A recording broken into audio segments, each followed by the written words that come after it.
सध्या आम्ही 10 विभागात आमच्या महाराष्ट्रात 10 विभागात मेळावे घेतले आहे। संताजी धनाजींना पुरस्कारित करू आणि यासोबत कर्जमाफी आणि दिव्यांगाच्या 6,000 रुपये महिन्यासाठी आणि अधिक 2 मागण्यासाठी आम्ही म्हणजे लढाई सुरू केली। 14 तारखेला संभाजी महाराजांच्या जयंतीच्या दिवशी आम्ही सगळ्या मंत्र्यांच्या घरासमोर रक्तदान करणार आहोत। रक्तदान करून रक्तयज्ञ देऊन रक्तदानातून त्यांना आम्ही निवेदन देणार आहोत। आम्हाला रक्त सांडवायची वेळ देऊ नका देऊ। आम्ही रक्तदान करून आमची ही मागणी पूर्ण केली आणि त्यांच्या वचननाम्यात आहे। ते कोरा कोरा म्हणणारे बोला बोला म्हणतोय आम्ही, बोला बोला त्यांना बोलते करण्यासाठी आम्ही हे आंदोलन करतो आहे। 14 तारखेला महाराष्ट्रातल्या सगळ्याच मंत्र्यांच्या घरासमोर आम्ही रक्तदान करून एक अनोखा आंदोलन आम्ही छेडतो आहे कर्जमाफीसाठी। आणि तिथून जर सरकारला जाग आला नाही तर नागपूरला तारीख निश्चित केली नाही, पण नागपूरला आम्ही आंदोलन 1 ते 1.5 लाख लोक जाऊन किमान 3,000 सभा आम्ही घेणार आहोत। मी स्वतः इतक्या सभा घेऊन जनजागृती करू आणि मग नागपूरला मात्र आम्ही शेवटचं आणि निर्णायक आंदोलन करू। आता त्यांनी सांगितलं होतं का प्रत्येक MSP नंतर 20% अनुदान देणार। आता MSPला 20% अनुदान अजूनही सरकारने दिलं नाही।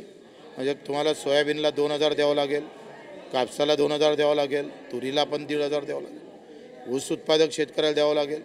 तुम्ही त्यांच्या संकल्प आणि वचननाम्यामध्ये बोललेले आहे। सोयाबीन उत्पादक शेतकऱ्यांना GST जे काही परतावा येणार आहे ते 6,000 रुपये वेगळे देणार असं त्यांनी म्हटलं। मी म्हटलं नाही, त्यांनी जे म्हटलं तेच आम्हाला पाहिजे आहे। पेरणी ते कापणीपर्यंत सगळे कामं MRHSमध्ये व्हावे, नाहीतर आंध्राच्या धर्तीवर 10,000 रुपये एकरी रोख सरकार शेतकऱ्याला द्यावं। 2 पैकी 1 काहीतरी सुरू करावं आणि घरकुलाचा निधी समानतेने वाटप करावं। शहरात 2.5 लाख दिल्या जातं आणि गावात मात्र 1.25 लाख दिल्या जातं। हे होता कामाने। या सगळ्यासाठी आम्ही आंदोलन करतो। अपंगाचे 6,000 रुपये मानधन इतर राज्यामध्ये 4,000 आहे आणि आपल्याच राज्यात फक्त 1,500 आहे आणि ते 6,000 करावं अशी आमची मागणी आहे। एकतर आम्ही किमान 50,000 रक्तदाते तिथे घेऊन जाणार, 1 दिवस पूर्ण रक्तदान करू आणि दुसऱ्या दिवशी रक्तदानाने आंदोलन झालं नाही तर मग पुढची लढाई लढू ठरवू।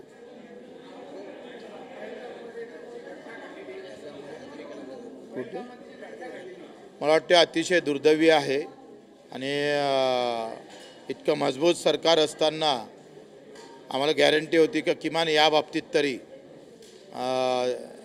370 सारखी कलम हटवल्या गेली आणि अशानंतर काश्मीरला ज्या पद्धतीनं आम्ही पाहिजे सुरक्षा द्यायला पाहिजे होती किंवा जी व्यवस्था ठेवायला पाहिजे ते ठेवल्या न गेल्यामुळं पुन्हा प्रश्नचिन्ह निर्माण होतं आहे। आणि मग अशा दहशतवादाचा खरं तर खरा खात्मा झाला पाहिजे, त्याचा आम्ही निषेधही करतो आहे आणि सरकारनं परिपूर्ण पद्धतीनं उतरणं गरजेचं आहे। एका इकडे हिंदुत्व बटेंगे तो कटेंगे असं म्हणून मतं घ्यायचे आणि तुमच्याच सरकारच्या अध्याखाली आम्ही पाहतो हिंदूची कत्तल होत असेल तर आता कोणाला हे म्हणावं।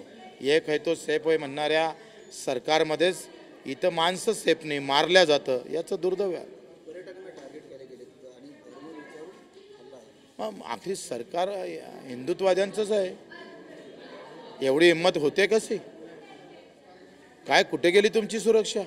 अमित शाह सारखा एक केंद्रीय गृहमंत्री अतिशय मजबूत असा बलाढ्य काय म्हणते गृहमंत्री असताना जर अशी अवस्था होत असेल, पर्यटकांना मारल्या जात असेल तर किमान 2 दिवसासाठी तरी राजीनामा दिला पाहिजे ना गृहमंत्र्यांना। अपयशच आहे।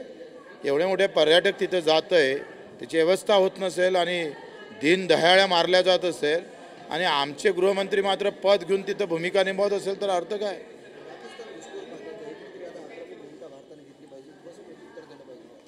माझं असं म्हणणं आहे का जो भारतावर कोणी असो, पाकिस्तान असो, चीन असो का अमेरिका असो, देश महत्त्वाचा आहे आणि याच्यावर कोणी वाकडं नजर करून पाहत असेल तर त्याची वाकडी नजर मी पाहतोय जमिनीसहित हद्दपार करणं गरजेचं आहे। ज्या धर्तीवर उभा असेल त्या धर्तीसहित खतम केलं पाहिजे। थँक्यू।